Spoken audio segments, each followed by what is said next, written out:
today my message title is the two most important decisions of your life. Judul khotbah malam hari ini adalah 2 keputusan terpenting di dalam hidup saudara. What are those two most important decisions? Apa sih 2 keputusan terpenting itu? Listen carefully. Dengarkan baik-baik.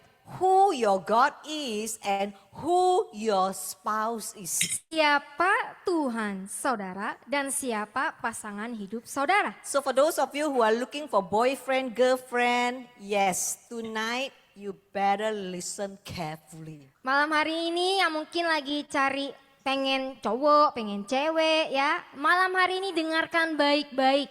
And for those of you who have already married, it's not too late. You need to listen even more carefully. Yang udah nikah justru harus buka telinganya lebih lebar. Dengarkan baik-baik. And for those of you who are single, you are not left alone, okay? This is very, very applicable to you as well. Kalau yang masih single, lajang, tenang saja, khotbah ini sangat relevan. Church, let me begin with something simple but deeply serious. Saya ingin memulai dengan sesuatu yang sederhana tapi sangat dalam dan serius. You know, there are many decisions we make in life, right? Saudara tahu kan ada banyak sekali keputusan yang harus kita ambil di dalam hidup kita. Where to study, for example, what career to pursue, or where to live, or which investment to make. Sekolah atau uni mana yang harus dipilih, karir apa yang seharusnya dikejar, di mana sebaiknya tinggal, atau investasi apa yang seharusnya dilakukan. Friends, all of these matter. Dan semua hal ini sangat penting. But I want to submit to you today that there are only two decisions that shape the direction, destiny, and the outcome of your entire life. Namun hari ini saya ingin menyampaikan kepada saudara bahwa hanya ada 2 keputusan yang dapat menentukan arah, jalan hidup, dan hasil dari seluruh hidup saudara. Who your God is and who your spouse is. Siapa Tuhan saudara dan siapa pasangan hidup saudara. Every other decision flows out of these two. Semua keputusan lainnya berawal dari kedua hal ini. Listen carefully, if these two are right, many painful and disastrous mistakes can be avoided. Dengarkan baik-baik. Jika kedua keputusan ini benar, banyak sekali kesalahan yang menyakitkan dan berakibat fatal dapat dihindari. But if these two are wrong, Tetapi kalau 2 keputusan ini salah, then the painful nightmare begins. maka mimpi buruk yang menyakitkan itu mulai. It is the beginning of destruction that leads to collapse. Itulah awal dari kehancuran yang berujung pada keruntuhan. Because life doesn't just break suddenly, it slowly collapses from the wrong foundation. Karena hidup itu tidak benar-benar hancur secara tiba-tiba, melainkan pelan-pelan runtuh karena fondasinya yang rapuh. Let us take a look at the first and the greatest decision, who your God is. Mari kita lihat yang pertama, keputusan pertama dan terpenting adalah siapa Tuhan saudara. Firstly, we need to understand God never assume your allegiance. Pertama, kita harus mengerti bahwa Tuhan tidak pernah menganggap saudara itu setia kepadanya. God does not assume just because you come to church every Saturday or every Sunday, just because you call yourself Christian, He is first in your life. Tuhan tidak menganggap walaupun saudara setiap Sabtu datang ke gereja ataupun setiap hari saudara mengaku diri sebagai orang Kristen, Tuhan itu tidak menganggap dirinya sebagai yang utama di dalam hidup saudara. He asks for a decisive decision. Tuhan meminta keputusan yang tegas. Joshua chapter 24 verse 15, the Bible says, and if it seems evil to you to serve the Lord, choose for yourself this day whom you will serve, whether the gods which your fathers served that were on the other side of the river, or the gods of the Amorites in whose land you dwell. But as for me and my household, we will serve the Lord. Yosua 24 ayat 15 berkata, dan jika menurut kalian melayani Tuhan itu jahat, pilihlah pada hari ini siapa yang akan kalian layani. Apakah para dewa yang disembah nenek moyang kalian di seberang sungai, atau para dewa orang Amori di negeri tempat kalian tinggal? Adapun aku dan seisi rumahku, kami akan melayani Tuhan. Joshua say, choose, not if you feel like, if you don't have time, you can delay, or not even inherited. Yosua berkata, pilihlah, bukan hanya tentang ngomong perasaan, ya kalau nggak ada waktu ya tunda-tunda atau sekedar mengikuti. Because listen to this, faith is not inherited. Dengarkan baik-baik, iman tidak diwariskan secara turun-menurun. Church attendance is not allegiance. Hadir di gereja bukanlah bentuk kesetiaan saudara. And church culture is not a covenant. Dan budaya di gereja bukanlah sebuah perjanjian. The Bible say you must decide who you serve. Firman Tuhan dengan jelas berkata, saudara harus memutuskan kepada siapa saudara melayani. Many people will say, Pastor, I serve God. I'm doing ministry. But my question is, have you truly made God your master and Lord in every aspect of your life? Banyak orang yang berkata, Pastor, saya melayani Tuhan. Saya melakukan pelayanan. Tetapi pertanyaan saya kepada saudara, apakah saudara benar-benar telah menjadikan Tuhan sebagai Tuhan dan Tuhan dalam setiap aspek kehidupan saudara? Because making him your master and Lord goes beyond just reading the Bible every day, doing ministry, or even giving generously to the poor. Karena menjadikan Tuhan sebagai Tuhan dan Tuhan itu jauh lebih dari sekedar membaca Alkitab setiap hari, melakukan pelayanan, atau memberi dengan murah hati kepada mereka yang membutuhkan. Because if you don't choose God intentionally, you will serve something else unintentionally. Karena jika saudara tidak memilih Tuhan dengan secara sengaja, maka saudara akan menyembah sesuatu yang lain tanpa saudara sadari. Let us continue. Secondly, your God determines your authority. Yang kedua, Tuhan saudara menentukan otoritas hidup saudara. Because whoever you worship has authority over your life. Karena siapapun yang saudara sembah, dialah yang berkuasa atas hidup saudara. Matthew chapter 6 verse 24, the Bible says, no one can serve two masters, for either he will hate the one and love the other, or else he will be loyal to the one and despise the other. You cannot serve God and a mammon. Matius 6 ayat 24 berkata, tidak ada seorang pun yang dapat melayani dua tuan, sebab ia pasti akan membenci yang satu dan mengasihi yang lain, atau ia akan setia kepada yang satu dan memandang rendah yang lain. Kamu tidak dapat melayani Tuhan dan Mamon. Beloved friends, mammon is not limited to money alone. Saudara-saudara yang terkasih, Mamon tidak hanya sebatas uang saja. It can be anything that takes first place in your heart above God. Mamon bisa berupa apa saja yang menduduki tempat pertama di hati saudara di atas Tuhan. It may be your spouse. Bisa jadi pasangan hidup saudara. It may be your children. Bisa jadi itu anak-anak saudara. It may be your career. Mungkin karir saudara. It may be your possession. Atau juga aset saudara. And do you know, it may be even your own self. Bahkan diri saudara sendiri. Anything that rules your decisions, controls your devotion, and compete with God for your loyalty is your mammon. Apapun yang mengatur keputusan hidup saudara, mengendalikan pengabdian diri saudara, atau bersaing dengan Tuhan untuk mendapatkan kesetiaan saudara, itu bisa menjadi mamon. As far as our God is concerned, there is no shared throne. Seperti yang Tuhan telah katakan kepada kita, tidak ada tahta yang dibagi bersama. It's very simple to gauge.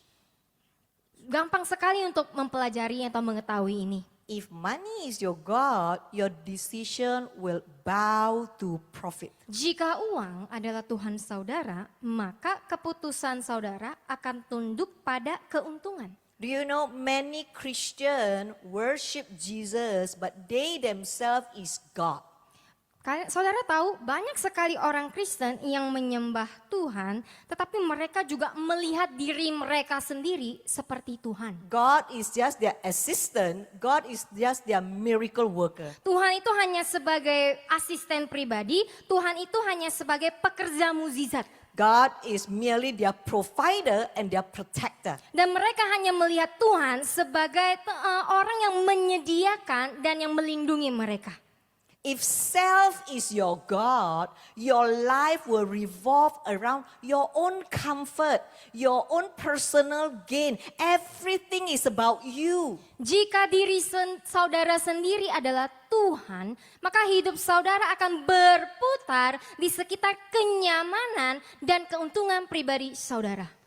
And if culture is your God, your value will shift with trends and worldly perspective. Jika budaya atau tren adalah Tuhan saudara, maka nilai-nilai hidup saudara akan berubah seiring dengan tren dan pandangan duniawi. But if the Lord is truly your God, your life has a fixed foundation and you will live within the boundaries of His biblical teaching and precepts. Tetapi jika Tuhan adalah Tuhan saudara, Tuhanmu, hidup saudara memiliki landasan yang kokoh dan saudara akan hidup sesuai dengan ajaran dan perintah-perintahnya di dalam Alkitab. Can I ask you a few questions tonight? Saya ingin bertanya beberapa pertanyaan.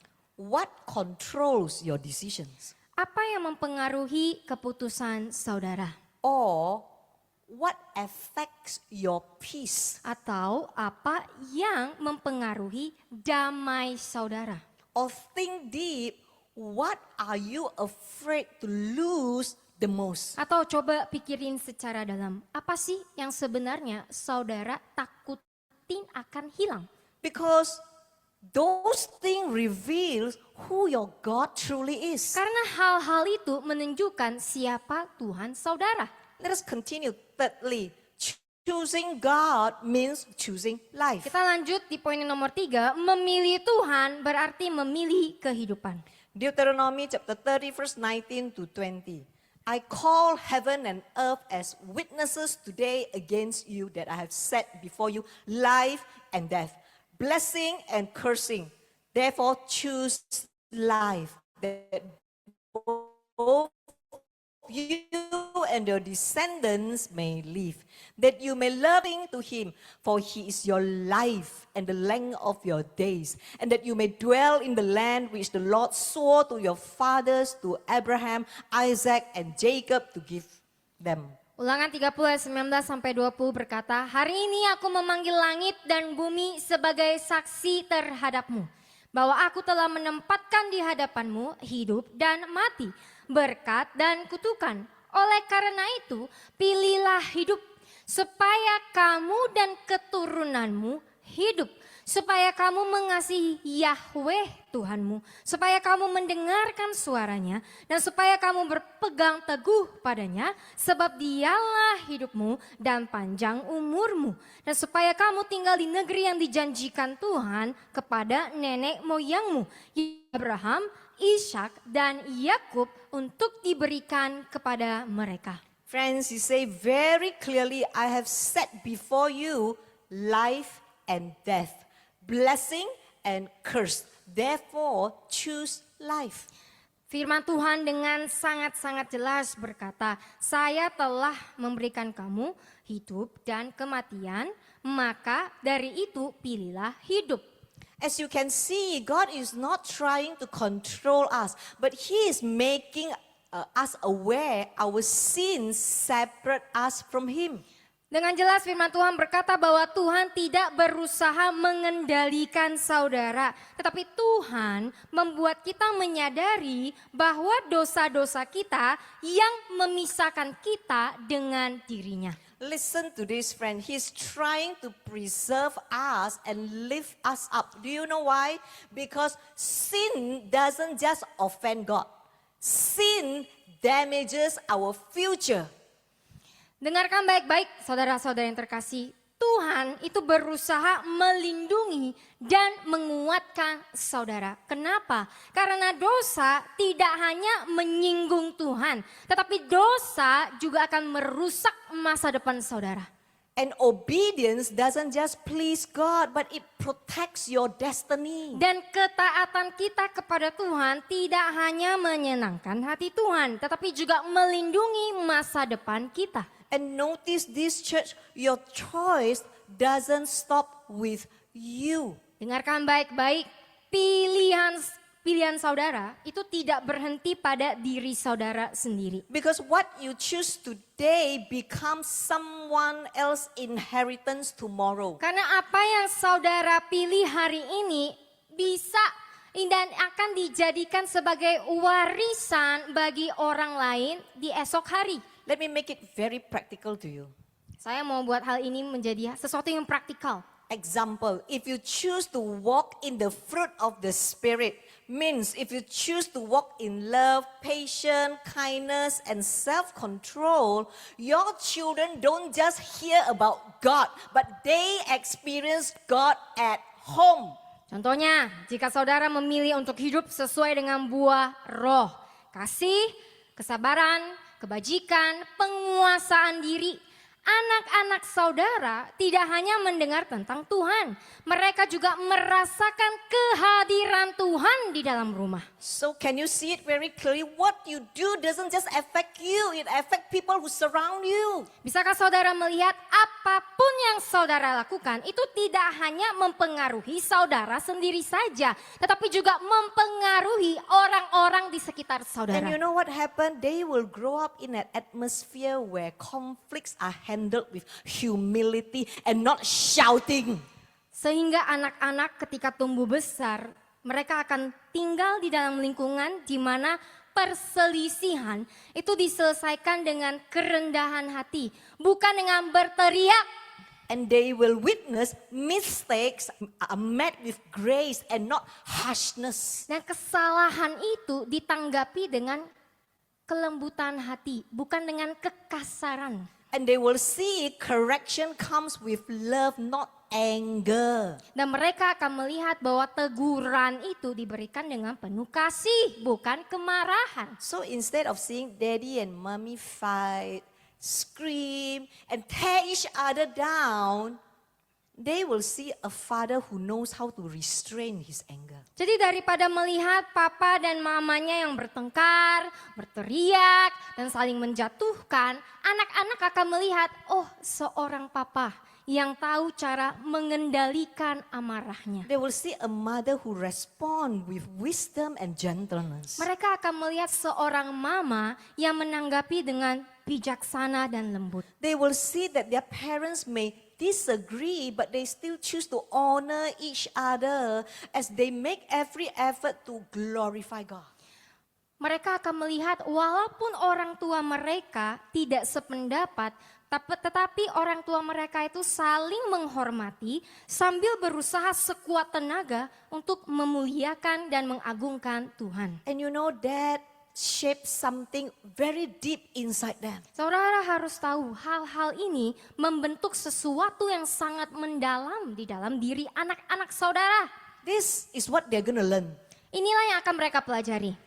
This is what love looks like. Oh, ternyata cinta itu kayak gini ya. This is what peace feels like. Oh, ternyata rasa damai itu kayak gini ya. And this is what having Jesus in our life looks like. Ternyata beginilah rasanya memiliki Tuhan di dalam hidup kita. But let's be honest. Tetapi mari kita jujur.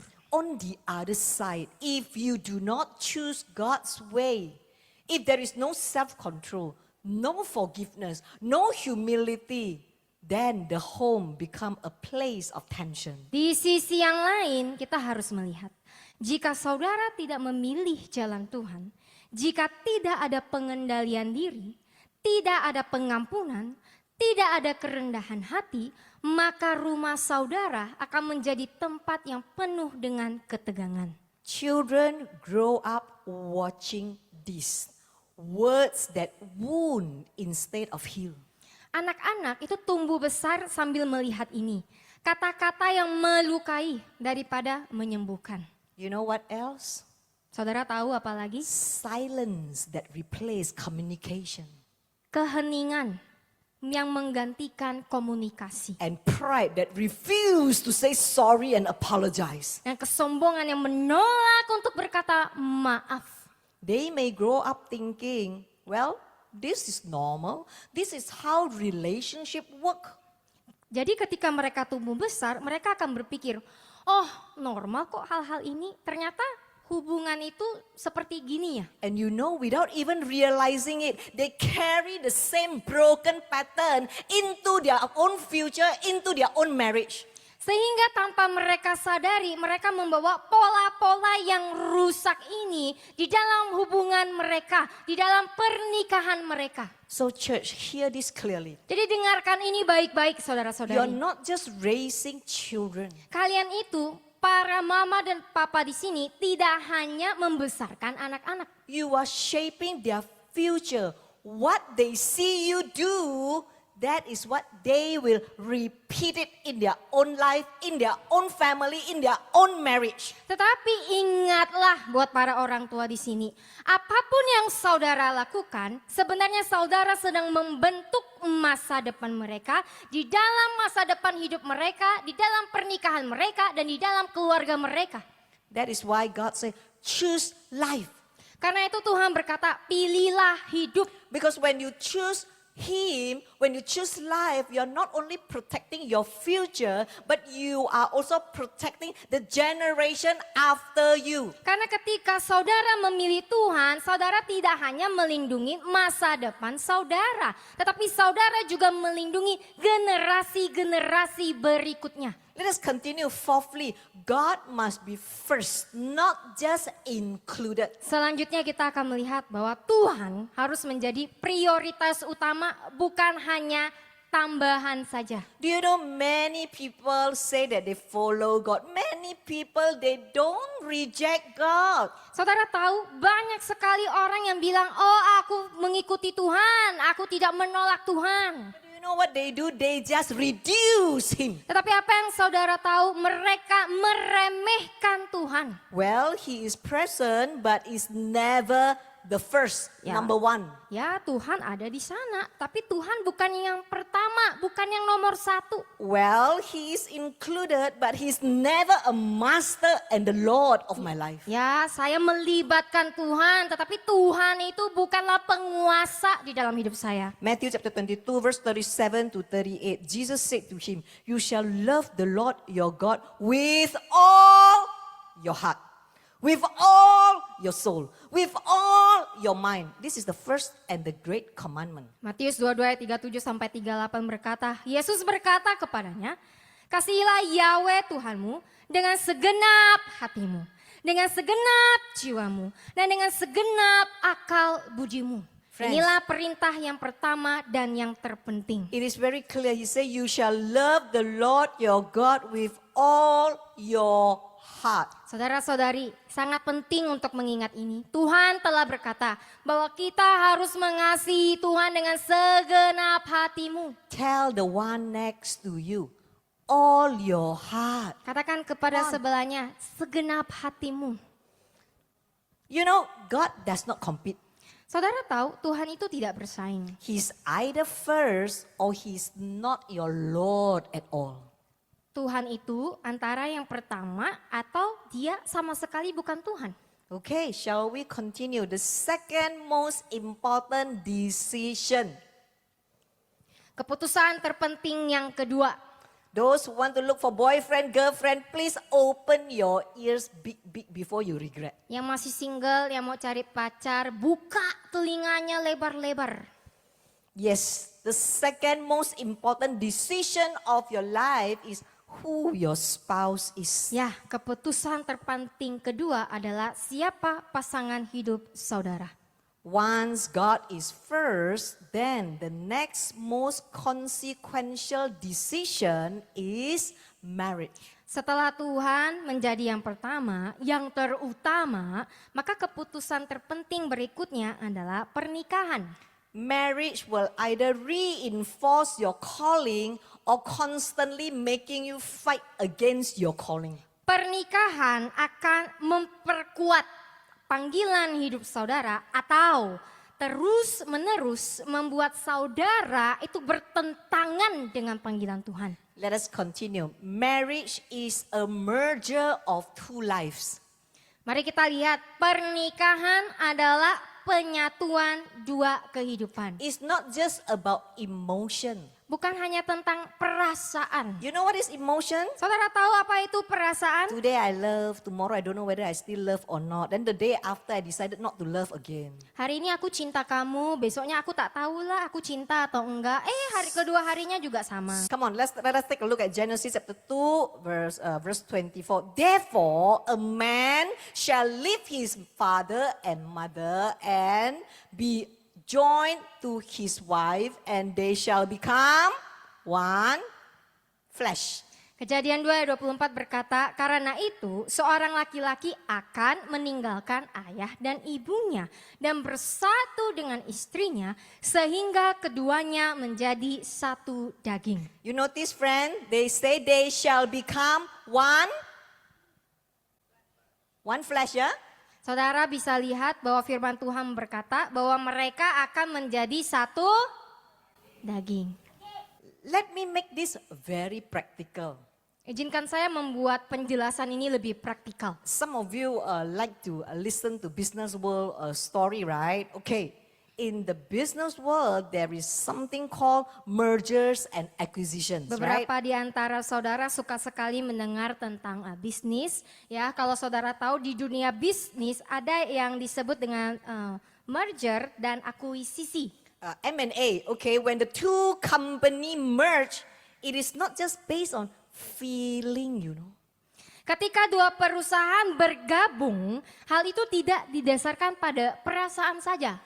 It is not just based on excitement, you know. Bukan hanya berdasarkan dengan antusiasme. Before any merger happens, they examine everything. Sebelum penggabungan itu terjadi, mereka akan memeriksa semuanya. Both company will examine their company culture, their leadership values, their long-term vision, and the hidden risks and liabilities. Sebelum keduanya itu bergabung, dua-duanya akan saling mengecek budaya perusahaan, nilai-nilai kepemimpinan, visi jangka yang panjang, resiko dan kewajiban yang tersembunyi. It's called the due diligence. Itu adalah uji tuntas. Why do you need to do due diligence? Because once the merger is complete, everything becomes shared. Mengapa harus ada uji tuntas? Karena begitu dua perusahaan itu bergabung, maka segala sesuatunya akan menjadi milik bersama. It means if one company has debt, the other inherited. Jadi kalau satu perusahaan punya utang, maka perusahaan lainnya akan mewarisi hutang itu. If one company has toxic culture, the other company suffers from it. Jika salah satu perusahaan memiliki budaya yang toksik, yang tidak sehat, maka perusahaan lainnya pun akan menderita. If one company lacks direction and vision, the whole organization become unstable. Jika salah satu perusahaan itu tidak memiliki arah yang jelas, maka seluruh organisasi akan menjadi tidak stabil. No wise and good company enters mergers blindly. Tidak ada perusahaan yang bagus dan bijaksana yang akan menggabungkan perusahaan mereka dengan perusahaan lain secara buta. Because one wrong merger can destroy both sides. Karena satu kesalahan dalam penggabungan itu akan menghancurkan kedua belah pihak. Church, do you know marriage is even deeper than that? Saudara-saudari harus tahu, pernikahan itu jauh lebih mendalam dari itu. Marriage is a full merger of two individual lives become one as a whole. Pernikahan adalah penyatuan sepenuhnya antara dua kehidupan individu yang menjadi satu kesatuan. When the Bible say one flesh, what does it mean? One direction, one covering, one influence, and one shared future. Ketika firman Tuhan berkata satu daging, maka firman Tuhan itu sedang berkata satu arahan, satu pemulihan, satu keterlibatan, dan juga satu masa depan bersama. Do you know you're not just choosing a person? Saudara harus tahu, saudara tidak hanya memilih seseorang. Do you know what you're choosing? Saudara tahu apa yang saudara sedang pilih? You're choosing the voice you will hear daily, good or bad, build up or tear down. Saudara akan memilih, akan mendengar kepada siapa saudara akan dengar setiap hari. Entah perkataan itu membangun atau justru menjatuhkan. You choose the one who speak into your decision and your faith. The voice that heals or the voice that hurt. Saudara akan memilih seseorang yang akan mempengaruhi keputusan dan iman saudara. Suara yang menyembuhkan atau justru menyakitkan. You're choosing the atmosphere you live in, whether peace or chaos, whether faith or fear. Dan saudara memutuskan di mana lingkungan saudara akan hidup, ketenangan atau kekacauan, iman atau ketakutan. You will choose the direction your life will move towards, closer to God or slowly drifting further away from Him. Saudara akan memilih apakah arah yang akan ditempuh hidup oleh saudara. Itu arah hidupnya semakin dekat kepada Tuhan atau semakin jauh kepada Tuhan. In another word, I make it very simple and easy to understand, although it may sound offensive. Saya akan membuat pernyataan dan penjelasan ini dengan sangat sederhana.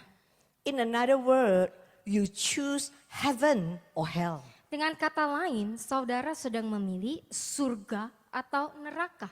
Let me say it even clearer. Izinkan saya menjelaskannya lebih jelas lagi. In the business, a bad merger can bankrupt a company. Di dalam dunia bisnis, penggabungan yang buruk bisa membuat sebuah perusahaan itu bangkrut. Likewise, in life, the wrong marriage can bankrupt your peace, your purpose, and your walk with God. Sama juga di dalam pernikahan hidup saudara, pernikahan yang salah bisa merusak ketenangan, tujuan hidup saudara, dan hubungan saudara dengan Tuhan. And here is where many people get it wrong. Dan disinilah letak kesalahan banyak orang. Because mostly they prioritize chemistry. Karena banyak sekali orang yang mengutamakan chemistry. They prioritize feeling. Mereka memprioritaskan perasaan. But do you know chemistry and feelings cannot sustain a marriage? Tetapi saudara harus tahu chemistry dan perasaan tidak bisa menjaga pernikahan itu. Chemistry and feelings creates attraction, but only alignment sustains the direction. Chemistry bisa menciptakan ketertarikan, tetapi hanya keselarasan yang dapat mempertahankan arah pernikahan saudara. Because when storm comes, and they will surely will. I think we talked about it last Saturday. If you are not aligned, you will not be able to move forward. Karena ketika badai datang, pasti akan datang. Seperti yang telah saya jelaskan minggu lalu. Dan kalau saudara dengan pasangan saudara itu tidak selaras, maka saudara tidak bisa melangkah maju. You will pull against each other. So yes, love, feeling may start a relationship. But it is alignment that sustain it and bring it forward. Justru saudara, karena arahnya berbeda, maka akan saling menarik ke arah yang berlawanan. Memang benar, cinta bisa memicu awal sebuah hubungan. Tetapi keselarasanlah yang akan menjaga hubungan dan pernikahan itu. God warns against spiritual mismatch. Tuhan menolak ketidakselarasan rohani. 2 Corinthians chapter 6 verse 14, the Bible clearly say, do not be unequally yoked with unbelievers. For what fellowship has righteousness with lawlessness? And what communion has light with darkness? 2 Korintus 6 ayat 14 berkata, janganlah kamu bersekutu dengan orang-orang yang tidak percaya. Sebab apa persekutuan antara kebenaran dengan kejahatan? Dan apa persekutuan antara terang dan kegelapan? Friends, the Bible clearly said, do not be unequally yoked. Firman Tuhan dengan sangat jelas berkata, janganlah ada ketidakselarasan. If one pulls towards God and the other pulls towards the world, can you imagine what will happen?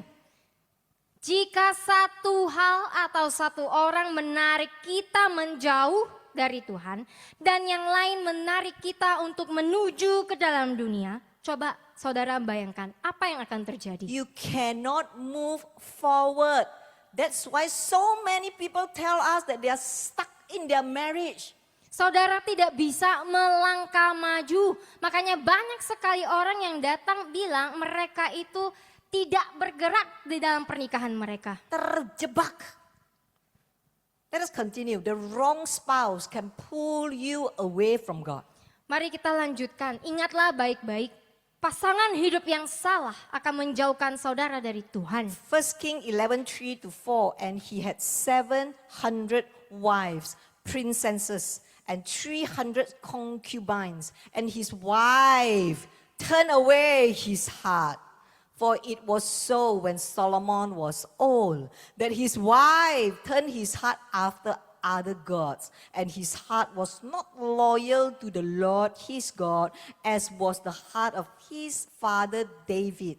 1 Raja-Raja 11 ayat 3 sampai 4 berkata, ia mempunyai 700 istri, yaitu para putri raja dan 300 gundik, dan istri-istrinya itu menyesatkan hatinya. Sebab ketika Salomo sudah tua, istri-istrinya itu menyesatkan hatinya untuk menyembah Tuhan-Tuhan lain, dan hatinya tidak setia kepada Yahweh Tuhannya seperti hati ayahnya Daud.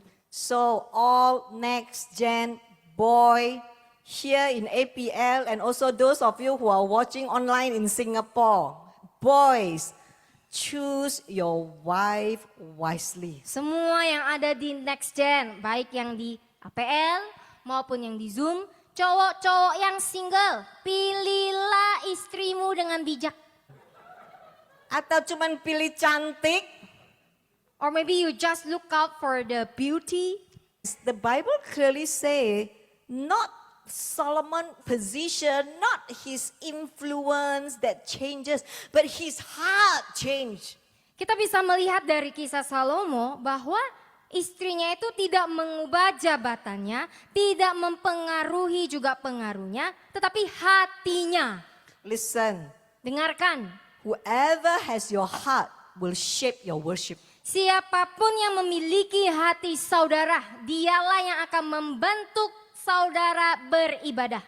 Because drift does not happen overnight. Karena pergeseran itu tidak terjadi semalam. It will happen quietly, gradually, and almost unnoticed. Karena pergeseran itu terjadi secara diam-diam, secara bertahap, dan hampir tak terasa. Okay, so now, those that married, it's your turn now. Bagi yang udah menikah, ini adalah bagian saudara. Just now was the single, right? Tadi kan buat yang masih single. Maybe some of you are thinking right now. Mungkin beberapa di antara saudara berpikir sekarang. Pastor, udah ngerti. I hear you. Ya, Pastor, aku udah ngerti. But I already married, Tapi aku udah nikah loh, Pastor. So how? Jadi gimana dong? Some people say it's too late to apologize. Beberapa orang It's too berkata late. udah terlambat untuk minta maaf. So how? Jadi gimana? Every time counseling, people say this, that, this, that, this, that, this, that. Setiap kali konseling pasti ada aja My ini itu, spouse ini this, itu. my spouse that, my spouse this, my spouse that. Pasangan aku gini, istri aku gini, suami aku gini. I only ask back one question. Saya hanya bertanya satu Yang pertanyaan. milih siapa? Who choose your spouse? Nanti alasannya keluar, dulu gua nggak ngerti. And then they will give excuse or reasons. Last time I don't understand. Katakan ke sampingmu, Tell your neighbor. it's too late. Sudah terlambat. But praise be to the Lord our God who can redeem us. Tetapi bersyukurlah kepada Tuhan yang dapat menyelamatkan kita. Now this is a good news. Sekarang adalah kabar baik. Tell the one next to you, Katakan kepada sebelahnya, it's not too late. tidak terlambat. Perhaps you are in this situation, you are asking yourself, did I make the wrong choice? Mungkin saudara sedang berada di situasi yang membuat saudara bertanya, apakah aku membuat keputusan yang salah? Is it too late for me? Apakah terlalu terlambat bagi That's saya? why those of you who are single, be happy and rejoice. Makanya yang masih single bersukacitalah. Let me speak to you clearly tonight. Diizinkan saya untuk berbicara dengan jelas malam hari ini. You are not too late, Saudara tidak terlambat, but listen. tapi dengarkan. You do need to be intentional. Saudara harus dengan secara sengaja, Because while you may not be able to change who you married, meskipun saudara tidak mungkin mengubah orang yang saudara nikahi sekarang, you can still decide who leads your heart. tetapi saudara bisa memutuskan siapa yang memimpin hati saudara. Your spouse may have a great influence, but they are never your Lord, they are never your God, and they are not your master. Pasangan saudara mungkin memiliki pengaruh yang besar, tapi ingatlah, mereka bukanlah Tuhan saudara. Mereka bukanlah Tuhan di dalam hidup saudara. Hanya Tuhanlah yang harus dan tetap menjadi Tuhan di dalam hidup saudara. Let me say it like this, okay? You may be in a difficult marriage now, but you are never in a hopeless situation. Izinkan saya berkata seperti begini, mungkin saudara sedang menghadapi pernikahan yang sulit. Tetapi saudara harus ingat, saudara tidak dalam situasi yang tidak ada harapan. Because God does not abandon you just because your situation is complicated. Karena Tuhan tidak akan meninggalkan saudara hanya karena situasi saudara itu sedang rumit. So you may be asking, okay, so what do I do now? Jadi sekarang mungkin saudara bertanya, jadi aku harus ngapain? Listen to this carefully. I plead with you. Dengarkan baik-baik hal ini. Re-anchor your heart in God. Yang pertama, kembalikanlah hati saudara kepada Tuhan. Make sure your heart is fully anchored in God again. Pastikan hati saudara kembali sepenuhnya berpegang teguh kepada Tuhan. Make sure you do not allow your ungodly spouse to control you. Pastikan bahwa pasangan hidup saudara yang tidak benar dan salah itu mengontrol hidup saudara. Because if your spouse become your emotional center, their behavior will constantly controlling your peace. Karena jika pasangan saudara yang menjadi pusat perasaan saudara, apapun yang dilakukannya akan mengendalikan ketenangan saudara. But when God is your center, you can remain steady even when the things around you are not.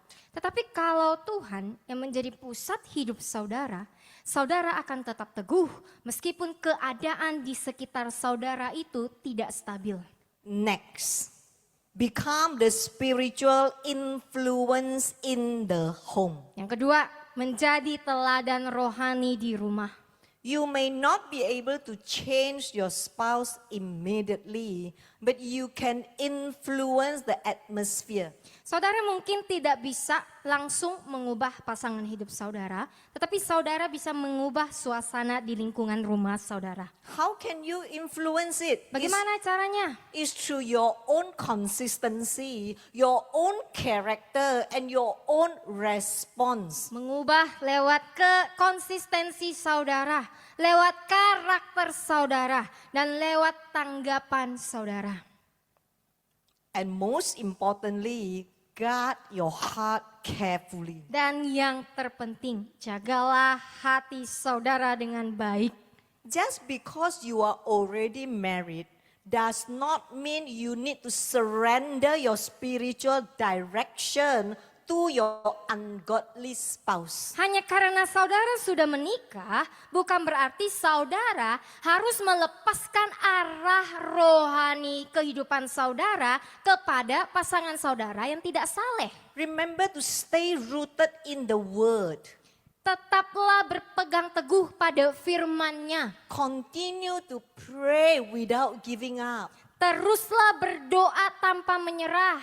And very, very important, you need to be in godly community. Dan yang paling dan sangat penting, saudara harus berada di dalam komunitas yang saleh. Because if you don't guard your heart, drift will happen slowly. Karena jika saudara tidak menjaga hati saudara, maka saudara perlahan-lahan akan tersesat. What else can you do? Apa lagi yang bisa kita lakukan? Surrender and trust God for what you cannot control. Percayalah kepada Tuhan atas hal-hal yang tidak dapat saudara kendalikan. You cannot force someone to change. Saudara nggak bisa memaksa seseorang untuk berubah. But listen, you can trust God to work in a way you cannot see. Tetapi dengarkan ini baik-baik. Saudara bisa mempercayai Tuhan untuk bekerja dengan cara-cara Tuhan yang tidak terlihat oleh saudara. Do you know some of the strongest believer that I know today came to God because of a faithful spouse who never give up. Saudara tahu, dari beberapa pasangan yang saya ketahui, beberapa orang beriman yang paling teguh saat ini bisa mendekat kepada Tuhan berkat pasangan hidupnya yang setia, yang tidak pernah menyerah. Do you know without Pastor Jason constant discipline, I won't be who I am today. Saudara harus tahu, tanpa disiplin yang konsisten dari Pastor Jason, saya tidak akan menjadi seperti sekarang ini. I shared with you, I was an angry bird like you before, right? Saya dulu juga angry bird. So, friends, let me say this one more time. Saudara-saudari, izinkan saya berkata ini sekali lagi. The warning of Solomon is not to condemn you, it is to wake you up. Peringatan dari Salomo itu bukanlah untuk menghakimi saudara, tetapi untuk menyadarkan saudara. Because even if drifts have started, realignment is still possible. Meskipun saudara sudah mulai pelan-pelan menjauh atau tersesat, saudara masih bisa kembali ke jalur yang benar. It is never too late to put God back at the center of your life. Tidak ada yang katanya pernah terlambat untuk menaruh Tuhan kembali sebagai pusat hidup kita. It is never too late to guard your heart again. Tidak pernah terlambat untuk kembali menjaga hati saudara. And it is never too late for God to restore what has slowly drifted. Dan tidak pernah terlambat bagi Tuhan untuk memulihkan apa yang pelan-pelan telah menjauh. Choose God first. Pilihlah Tuhan dulu. Then make sure you choose a spouse that is determined to put God first. Dan pastikan saudara memilih pasangan hidup yang menaruh Tuhan terlebih dahulu. Because these two decisions will shape your journey and your legacy. Karena kedua keputusan ini akan membentuk perjalanan hidup saudara dan warisan hidup saudara. I want to share with you my personal story as a closing. Saya ingin menyampaikan kesaksian hidup saya. I made many mistakes in my past journey. Saya telah melakukan banyak sekali kesalahan di dalam perjalanan hidup saya. My life was upside down. hidup saya berantakan. Do you know I was never truly happy?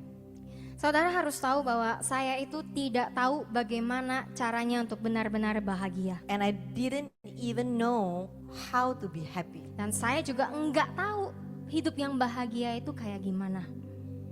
You know, even when good things happen, I was afraid to enjoy it too much. Bahkan ketika hal-hal baik terjadi pun, saya terlalu takut untuk menikmati kebaikan itu. I didn't dare to laugh too loud, and I didn't dare to celebrate too long. Saya nggak berani untuk tertawa secara lepas, dan saya tidak berani untuk merayakan kebaikan itu terlalu lama. Do you know why? Saudara tahu mengapa? Because I was afraid to wake up the next day and feel empty again. Karena saya takut ketika saya bangun keesokan harinya, saya merasa kosong. And I was living in this cycle, high on one moment, low the next moment. Saya hidup di dalam siklus hidup yang hari ini bahagia, terus besoknya sebentar lagi sedih.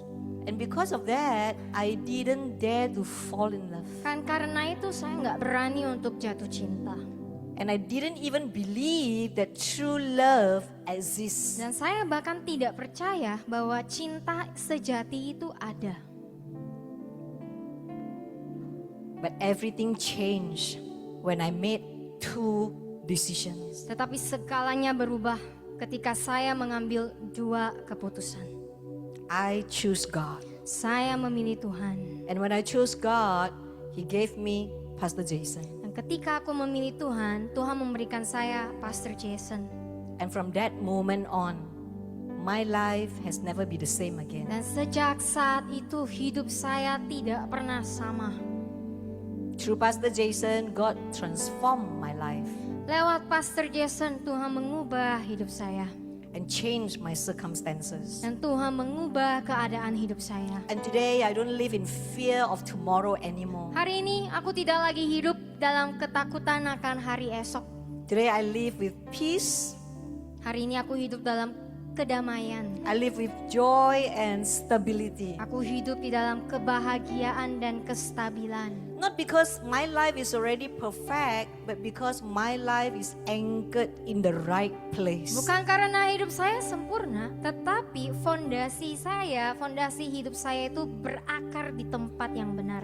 And all the glory goes to my Master and my Lord. Dan segala kemuliaan hanya kuberikan kepada Tuhan. And of course, I thank God for my dear husband who walks this journey with me. Dan tentu saja saya bersyukur kepada Tuhan atas suami saya yang menemani saya dalam perjalanan ini. So now church, I want to leave you with two questions. Jadi saudara-saudari yang terkasih, saya ingin menyampaikan dua pertanyaan ini kepada saudara. The question that will determine the direction of your life and the legacy you leave behind. Pertanyaan yang akan menentukan arah hidup saudara dan warisan hidup saudara. Who is your God? Siapakah Tuhan saudara? And who is walking this journey with you? Dan siapakah yang menemani perjalanan hidup saudara? Will you take a moment to reflect? Apakah saudara mau memberikan beberapa waktu untuk merenung? Ask yourself this question. Cobalah tanyakan pertanyaan ini. Are you truly walking with God as a master and Lord? Not just in words, but in every part of your life?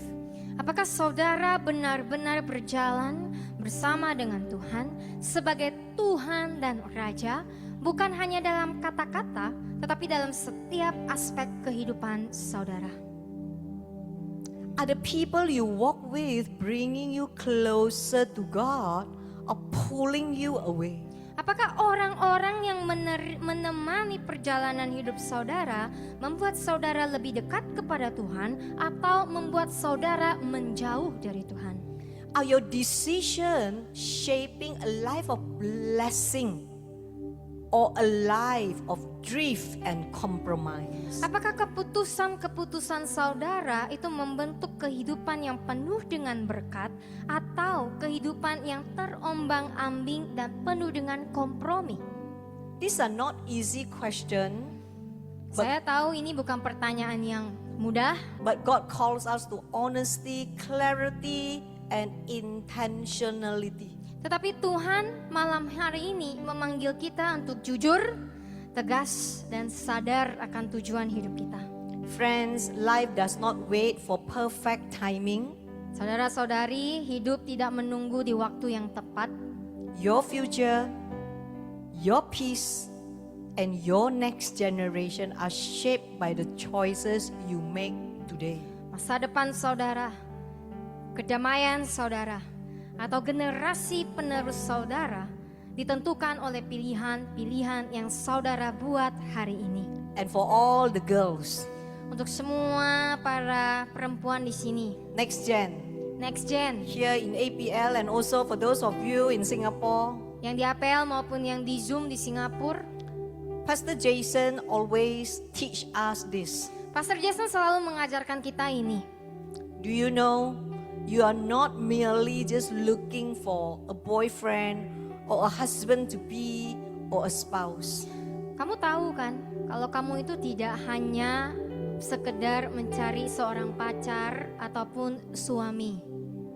You are looking for a good father to your future sons and daughter. Pastor Jason selalu bilang bahwa sekarang kamu sedang mencari seseorang yang bisa menjadi ayah yang baik dan suami yang baik terhadap anak-anakmu. The destiny of your sons and your daughters lies in your choice. Jalan hidup anak-anakmu itu ditentukan oleh pilihanmu hari ini. Trust me when I say this. Percayalah kepadaku ketika aku bilang seperti begini. It's really bad to live in a broken home like me. Tidak ada kebahagiaan jika saudara tinggal di dalam pernikahan yang rusak. Do you know that even a privilege to call somebody daddy is deprived of me? Bahkan aku mau panggil papa atau daddy pun tidak bisa aku pakai, keluarkan dari mulutku. Because my father was never around. Karena papaku tidak pernah bersama denganku. And for a person who have incomplete family, Dan untuk seseorang yang tidak memiliki keluarga yang lengkap, their life will never be complete. hidup mereka tidak akan pernah lengkap. So please, all the girls, Jadi saya mohon bagi yang cewek-cewek, don't anyhow giving your heart away. jangan sembarangan untuk menyerahkan hatimu kepada orang lain. Because when your heart is broken again and again, Karena ketika hatimu itu hancur dan hancur lagi, you cannot have a complete heart. kamu tidak akan pernah bisa memiliki hati yang utuh. So please, Jadi aku mohon, honor the Lord your God. hormatilah Tuhanmu. Choose Him Pilihlah Tuhan and let Him choose your spouse. dan izinkanlah Tuhan yang mencari pasangan hidupmu. Shall we pray? Mari kita berdoa.